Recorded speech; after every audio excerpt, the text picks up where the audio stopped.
नमस्कार, आप देख रहे हैं वॉइस ऑफ कोटपुतली। डालते हैं जिले की दिन भर की तमाम बड़ी खबरों पर नजर। बानसूर विधायक देवी सिंह शेखावत ने आज विधानसभा में अपनी बात रखते हुए पंचायती राज व निकाय चुनाव में EWS आरक्षण की मांग की। तो वहीं नीमका थाना विधायक सुरेश मोदी ने विधानसभा में पानी की समस्या का मुद्दा उठाया। माननीय अध्यक्ष महोदय, नियम 295 के अंतर्गत विशेष उल्लेख प्रस्ताव में मुझे बोलने का मौका दिया, इसके लिए आपका बहुत ही आभार है। माननीय राजस्थान में विगत पंचायत चुनाव में कुल 352 पंचायत समितियों में से 32 पंचायत समितियां ऐसी है जिनमें एक भी पंचायत समिति सदस्य सामान्य वर्ग का नहीं है, एवं प्रदेश की 50 पंचायत समितियां ऐसी है जिनमें मात्र एक ही सदस्य सामान्य वर्ग से है।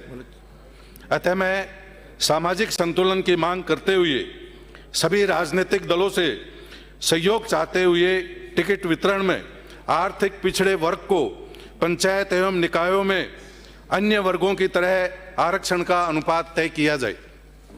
लोकतंत्र तभी सशक्त होगा जब समाज का हर वर्ग निर्णय की प्रक्रिया में भागीदार बने। मैं सदन से आग्रह करता हूं कि यह सुनिश्चित करने के लिए ठोस नीति बनाई जाए। राजस्थान में OBC वर्ग में आरक्षित सैनी समाज को आबादी के अनुपात में नौकरी एवं अन्य सुविधाओं में संपूर्ण लाभ दिया जाए। महात्मा ज्योतिबा फूले बोर्ड को देवनारायण बोर्ड की तर्ज पर वित्तीय एवं प्रशासनिक अधिकार दिए जाए। आंदोलन के दौरान युवाओं पर दर्ज मुकदमे शीघ्र वापस लिए जाएं। फूले दंपति को भारत रत्न से सम्मानित किया जाए।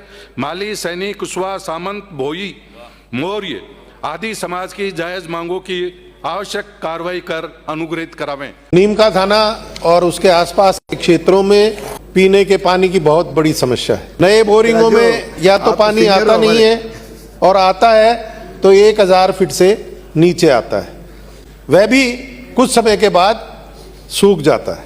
पानी में फ्लोराइड की मात्रा बहुत अधिक होती है जो स्वास्थ्य के लिए हानिकारक है। आगे आने वाले समय में स्थिति और खराब होने की आशंका है। क्षेत्र में पेयजल की समस्या की गंभीरता को देखते हुए सरकार ने 7,800 करोड़ रुपए की योजना, जिसमें राज्य का अंश 5554.93 करोड़ एवं केंद्र द्वारा 2223.54 करोड़ रुपए नीमका थाना सहित अन्य विधानसभा क्षेत्रों के लिए मंजूर की थी, जिसे कुंभाराम लिफ्ट परियोजना के नाम से जाना जाता है। इसकी सभी प्रकार की स्वीकृति एवं DPR स्वीकृत हो चुकी है, जो SLC की 37वीं बैठक दिनांक 30/5/23 में जारी की जा चुकी है। सिर्फ टेंडर प्रक्रिया जारी किया जाना शेष है। जल संसाधन मंत्री जी कई बार आश्वासन दे चुके हैं कि शीघ्र टेंडर होंगे। मेरे क्षेत्र में सबसे जल्दी पानी लाने का एकमात्र यही उपाय है। अतः जनहित में इस योजना को प्राथमिकता पर रखते हुए शीघ्र टेंडर करवाया जावे एवं काम शुरू करवाया जावे ताकि जनता को सुविधा मिल सके। मुझे बड़ा अफसोस है कि इस महत्वपूर्ण योजना के लिए बजट में ना तो कोई प्रावधान किया गया है तथा ना ही कुछ कहा गया है। आज नीमका थाना में JJM योजना भी कारगर रूप से लागू नहीं होने से जनजीवन अस्त व्यस्त है एवं जनता को पेयजल की बड़ी परेशानी है।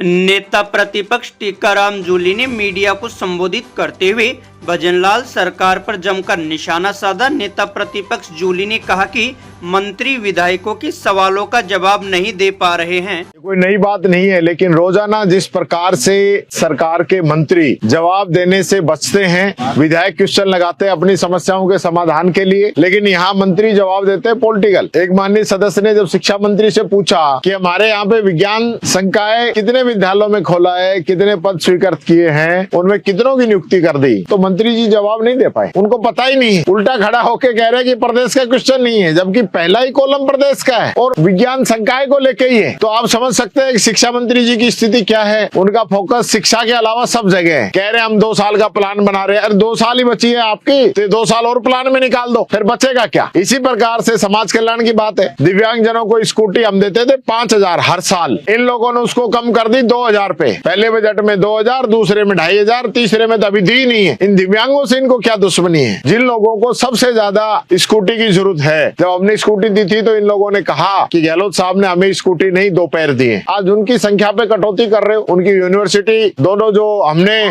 स्वीकृत की थी उनको रोकने का काम कर रहे हो, तो यही काम रह गया आपका। इसके अलावा विधायक निधि से भी स्कूटी जो दी जा रही है 1-1 साल हो चुकी है, उनका बेनिफिशियरी को लाभ नहीं मिल पा रहा है, उसको लेके आप किसी पे कार्रवाई करना नहीं चाहते और सदन को गुमराह करना चाहते हैं। और सबसे बड़ी बात मैं कहना चाहूंगा, जिस प्रकार से मुख्यमंत्री जी ने परसों या सदन में जितना जोर जो भाव भंगिमा बनाने में किया ना, उतना जोर इस प्रदेश की कानून व्यवस्था पे लगाते तो बीकानेर के अंदर एक गरीब मासूम दुष्कर्म और हत्या का शिकार होने से बच जाती। इन लोगों की प्राथमिकता वो नहीं है कि किस प्रकार से कानून व्यवस्था को मजबूत किया जाए। आज मंत्री जी से जवाब मांगा और सारी बातें बताने को तैयार हैं, लेकिन जिसने मर्डर किया है, जिसने रेप किया है, वो अरेस्ट कब होगा ये बताने के लिए तैयार नहीं है। फिर क्यों डबल इंजन की बात करते हो? क्यों ये बात करते हो कि हमने सब कुछ ठीक कर रखा है? जनता को गुमराह करने के अलावा कोई काम नहीं है, सिर्फ अपनी ब्रांडिंग करवा लो, उसी के काम में लोग लगे हुए। ये बात कहना चाहूंगा। बीएससी की बैठक के अंदर ये तय हुआ कि 2 साल बनाम 5 साल पे चर्चा होगी और फिर संसदीय मंत्री जो प्रस्ताव रखते हैं वो रखते हैं खुद की अपनी किताब पे डिबेट कराने का। सुबह स्पीकर साहब ने जब व्यवस्था दी तब कहा कि जो है 2 बजे मंत्री का जवाब आएगा राजस्व की डिमांड पे और उसके बाद जो है 2 साल और 5 साल पे चर्चा कराई जाएगी। जब प्रस्ताव सिर्फ अपनी किताब का रखा, जो प्रतिवेदन का रखा है, ऐसा होता नहीं है। जो प्रतिवेदन यहाँ विधानसभा में रखे जाते हैं वो ऑलरेडी नियमों के तहत आते हैं और उन पे चर्चा भी माननीय स्पीकर साहब अलाउड करते हैं। लेकिन 75 साल में तब से लेकर आज तक ऐसे किसी भी सरकार ने अपनी वाहवाही करने के लिए कोई प्रतिवेदन नहीं रखा। अपनी सरकार की वाहवाही करने के लिए राज्यपाल महोदय का अभिभाषण होता है, उसमें 5 दिन बहस चलती है, सब बोलते हैं, मुख्यमंत्री ने भी खूब बातें कही थी, तो वो सरकार की तो बड़ाई होती है, उसके अलावा होता क्या है उसके अंदर। लेकिन उसके बावजूद आपने नियमों को तोड़ते हुए आज तक की परिपाटी नहीं रही और आपने जो है एक किताब रख दी। जब हमने इस पर ऐतराज जताया कि आप किताब भी रख दीजिए, लेकिन इसके साथ 2 लाइन का प्रस्ताव कि 2 साल बनाम 5 साल पे चर्चा कराई जाए, तो उसके लिए मुख्यमंत्री जी की हिम्मत पड़ी नहीं। शेर का कलेजा चाहिए या बात रखने के लिए। और ऐसा मुख्यमंत्री भी मैंने पहली बार देखा है कि जो लगातार 2 बार हाउस ऑर्डर में नहीं है और पढ़ रहा है, भाषण दे रहा है, कुछ का कुछ पढ़ रहा है, वृद्धों की जो है पेंशन का ही कुछ का कुछ पढ़ गया। तो ऐसी नौबत क्या है? जब चर्चा आपने करानी थी, आपने चैलेंज स्वीकार किया था, तो आप अच्छे से बात रखवाते ना। आपके सदस्य भी बोलते, हमारे भी बोलते। और अभी कौन सा सत्र चला गया? अभी भी समय बाकी है, 1 दिन और करवा दो, हम तो अब भी तैयार है। पर जिस प्रकार का आप ये राजस्थान की विधानसभा को अपने खुद की बड़ाई के लिए इस्तेमाल करना चाहते हो, ये नहीं होगा। ये राजस्थान की विधानसभा राजस्थान की जनता के लिए है, जनप्रतिनिधियों की जवाबदेही के लिए है। या वो मुद्दे उठे जिससे इस प्रदेश की जनता को लाभ मिले, या वो मुद्दे उठे जिससे सरकार का ध्यान आकर्षित हो।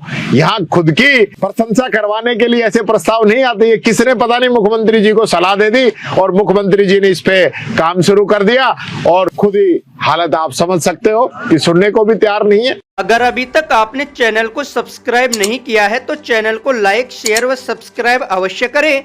जिले की तमाम छोटी बड़ी खबरों को जानने के लिए बने रहे वॉइस ऑफ कोटपुतली के साथ। श्री बालाजी फिनसर्व, जहां मिलती है आपको वाहन बीमा, स्वास्थ्य बीमा, म्यूचुअल फंड, जीवन बीमा, फाइनेंस, साधारण बीमे की सभी सुविधाएं।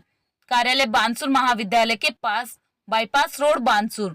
मुख्य कार्यालय लालकोठी, कोटपुतली। अधिक जानकारी के लिए संपर्क करें 8302367656।